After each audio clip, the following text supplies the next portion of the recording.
Hi everyone and welcome back to Neurodiverse Restless. I'm your host, John IYO, and boy was Crown Jewel crazy. Pretty much the PLE of the year. We had a killer street fight, a crazy legendary match with two legends of AJ Styles and John Cena. Seth and Cody pretty much burned the house down, and Kabuki Warriors and IYO SKY and Rhea pretty much dominated the tag team scene. So let's go right into the review. So we kicked things off with Roman Reigns and Bronson Reed in a street fight. And it was crazy. Right away, Roman took it to Reed. Reed fought back with punches and kicks. And everything was just pure chaos and craziness. At one point, Roman used a cricket, like the cricket bat. A stop sign was used. Roman put Reed through a chair that looked devastated, and the chair literally broke into pieces. Crazy back and forth, but out of nowhere, Vaquer comes out, spearing the hell out of Roman out of nowhere, getting the fans all hyped. Then the Usos came in, cleaning house, pretty much super kicking and Usos splashing division. But at the end, Jay puts Roman through the table, actually accidentally through a spear, and then Reed picks up the one with the tsunami splash. Yes, the tsunami splash. At the end, Roman tells the Usos, I didn't need your help and I don't want your help. And pretty much Jay gets mad because Jay's like, you see this, Jimmy? He's always like this, always selfish. So after Roman leaves, Jay leaves. And Jimmy's there conflicted and he's mad. So pretty much, is this the end of the bloodline? We have to wait to see on Raw. But this is really good. I kind of liked it how Roman did not win because we need a big man. And Reed getting pushed as the big heel man would be great. Him and Breaker.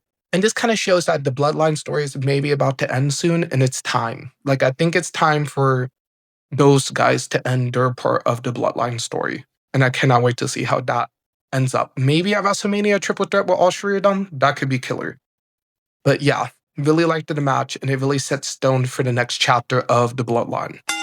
Then we get the Women's Crown Jewel Championship match with Tiffany Stratton and Stephanie Vaquer. Both were showcased greatly.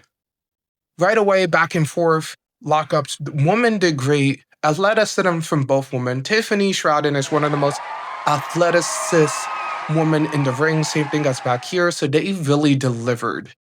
And this is what I mean by they need opponents. Like Tiffany Stratton is good. She just needs the right opponent. And Stephanie was that opponent because Stephanie Vaquer kept up with Tiffany and Tiffany kept up with Vaquer. It was a nice pace. It was no sloppiness. It was crisp and clean. Like Tiffany actually had an opponent. If she flew or if she did spots, Stephanie could be able to be right next to her to catch her. Like it was not any spots that I felt like Tiffany was in danger or Vaquer was in danger. Because sometimes when Tiffany does her high flying, the other person is not ready and it backfires. This looked good. Tiffany hits a killer backbreaker, but Stephanie hits the devil's kiss back and forth. But then at the end, Stephanie Vaquer hits the spinal tap for the win after Tiffany tries to hit the prettiest moonsault ever and backfires. And after, Stephanie Vaquer gives the emotional speech saying that hard work pays off and La Primera is ready to take over and Crown Jewel is just the starting ground. Everyone will be talking about La Primera by the end of the year, and she's the best. And she's already making her claim, and I cannot wait to see who she faces because it's like Rhea and IYO's in the storyline with the Kabuki Warriors. Would Becky go after Stephanie? I want to see who is Stephanie Vaquer's first opponent. And really good. And what happens after Crown Jewel with Tiffany Stratton? Who will she face as well? So this was a really good match. And then guys, we got the best match in the night. John Cena and AJ Styles. AJ Styles came out in his old vintage TNA gear. Iconic, legendary. We knew we was going to get a good match because AJ Styles put on his old TNA debut looking gear. Ooh, it was good. Both men back and forth for reversals. John Cena hitting a fine knuckle shuckle and AJ at the beginning. That doesn't work. AJ Styles hitting a phenomenal forearm in a Styles class. That doesn't work. So then both men go into submission hold territory. An F5, reverse into a crossface, reverse into an ankle lead. Reverse back into a sleeper hold. Sequences of submissions. And then John Cena puts on the Lion Tamer and the Walls of Jericho. Like, I loved it. Like, we had nods to Rusev, nods to Samoa Joe, nods to Chris Jericho. Like the feuds that both of these men had with different people. AJ Styles hits ring clipper, like call back to Frankie Kazarian. Like they was calling back to TNA and WWE history in this match. It was so good. Oh, it was so good, so good, so good. Like Randy, John Cena hits a DDT on the ropes in an RKO for Randy Orton. AJ Styles hits a top rope move. Like it was a lot of callbacks to TNA and WWE history, and I loved it. John Cena hits a rock bottom. That's not enough. AJ Styles hits a 450 splash. Like, it was so crazy. But at the end, John Cena hits a tombstone pile driver. Call back to AJ Styles' match with Undertaker at WrestleMania in their feud, iconic, for the win. And it was just amazing. They literally called all these wrestlers during the match. As well as John Cena hit a tribute to Bray Wyatt. I forgot to mention that, but I love this match. Both men literally showcasing their opponents from over the years, the history through Bray Wyatt, Chris Jericho, Rusev, Samoa Joe, Frankie Kazarian, Randy Orton, The Rock, I think Jeff Jarrett. Like, it was so many like references to John Cena's history in WWE, but AJ Styles' history in WWE and TNA. It was just like a love letter to pro wrestling, and it made this is why people love wrestling, the callbacks to these iconic matches that these two men had. I'm so happy. Thank you for putting on a show like this. AJ Styles he is a legend. He does not get the rep that he deserves. He deserves it. And he's retiring next year, so they better book him like how John Cena's booked now for his retirement tour. And I want to see AJ Styles back in TNA, go against Mike Satana, get that TNA World Heavyweight Championship, or him versus Leon Slater, get the X Division. But have AJ Styles get this run that he goes back and forth between TNA and WWE. John Cena's killing it. John Cena have 4 matches left. And I'm going to say this now. John Cena, even though he's about to retire, he is elevating his moveset. Because when do you ever see John Cena hit a pop-up power bomb, a sunset bomb, a tombstone pile driver, a Boston Crab, a accolade, like Walls of Jericho? Like, John Cena is really putting in the work. Same thing with AJ Styles. Both of these men are about to retire and they still innovating. And that's what you do. These guys are the GOATs for a reason. And this match has to be match of the year. One of the matches of the year. And my contender for best match of the year. Because these two killed it, and I cannot wait to see what happens next with both men after this. I just can't wait. And it was just a moment. And I'm sorry I'm geeking out, but it was so good. Like, that was the match of the night. Then we get the biggest women's match of the night, and actually pretty much showcases why we need to actually book the women's tag team division, and this is where you book it. So we got Rhea Ripley and IYO SKY versus the Kabuki Warriors, and right away the Kabuki Warriors was dominating. I loved how Asuka and Kairi looked it strong as heels, not goofy heels. They were strong. Asuka giving us old school TNA, NXT Asuka, but at the same time Joshi wrestler Asuka. Go watch some of Asuka matches in Japan where she was giving that energy. She was giving Empress. She was literally kicking and hitting heavy steps to IYO, almost kicking IYO's head off. And I loved it. It was the whole storyline of the mentee and the master.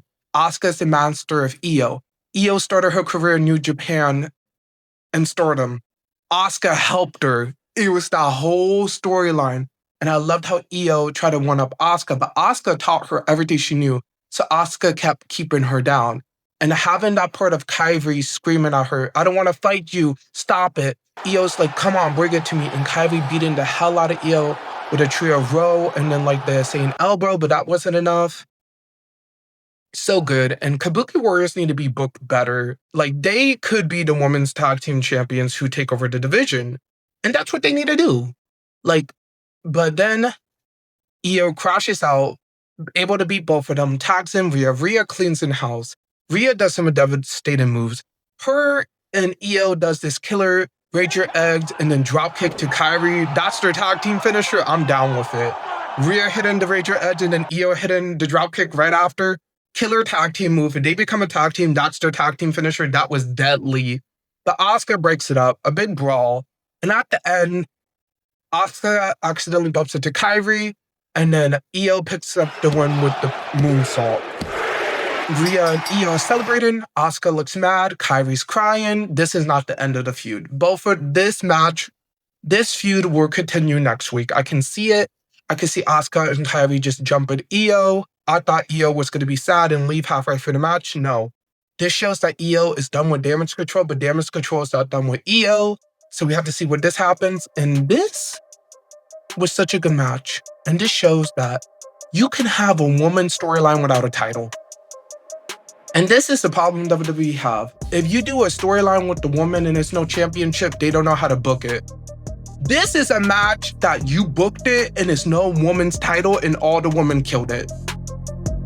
This is what I mean. You don't need Rhea Ripley to be champion. You don't need Io to be champion or Asuka. Have a match like this, have a feud like this, and it builds up the woman. Like, this is such a good match, and hopefully this means that we're going to get more matches like this in the future with these women, because it was so good. Then we got the main event, the Crown Jewel's Men's Championship with Cody Rhodes and Seth Rollins. And boy, was it a good match. Seth at first takes off the watch that Cody gave him after WrestleMania. I loved like that little teaser. I loved that little like tease, like, oh yeah, he gave me this watch. This means friendship. I'm done with his friendship. And that watch would be part of the match later on. Cody and him go back and forth right away. Cody gets the upper hand. Seth gets frustrated, yells at the crowd. Cody kind of plays along with the crowd. And then Cody kind of acts kind of heel-like for most of the match. Getting the announce table ready, beating the hell out of Seth, kind of gloating. I know he's Seth's Achilles heel, but it looked like Cody was kind of heel-like. And in my opinion, Seth was more the baby underdog. Great back and forth. A great moveset from Seth. Cody was going to hit a Cody Cutter springboard, but Seth turns it into a powerbomb. Seth hits a coast-to-coast from the top rope headbutt, like a coast-to-coast headbutt. And guys, Cody hits about like 6 Cody Cutters, 5 Cody Rhodes. Like, it was cool seeing a top rope Cody Rhodes, but I'm going to say this now. Cody Rhodes needs to innovate his moveset. Because guys, it's given his match with John Cena and now this match. He's not innovative. I don't care what people say. Cody Rhodes is that basic wrestler moveset. Like, he's supposed to be like the guy. Why is he hitting 60 Cody Cutters, 50? Like, at least Seth was trying to be innovative with his moveset. Cody was like so basic. Like 50 I'm sorry, but the Cody Cutter and the Cody Rhodes is Relly's favorite finisher because it's so overplayed. And when people say, oh, the super kick is overplayed, not as much as the Cody Cutter or Cody Rhodes. Like, if you watch any match, Cody Rhodes just hits like 60. Like, don't tell me Cody Rhodes' moveset is the new Brock Lesnar. Instead of the F9s, we get Cody Cutters. I don't care what you say. Cody Rhodes is pretty much this generation's Brock Lesnar. Because, come on.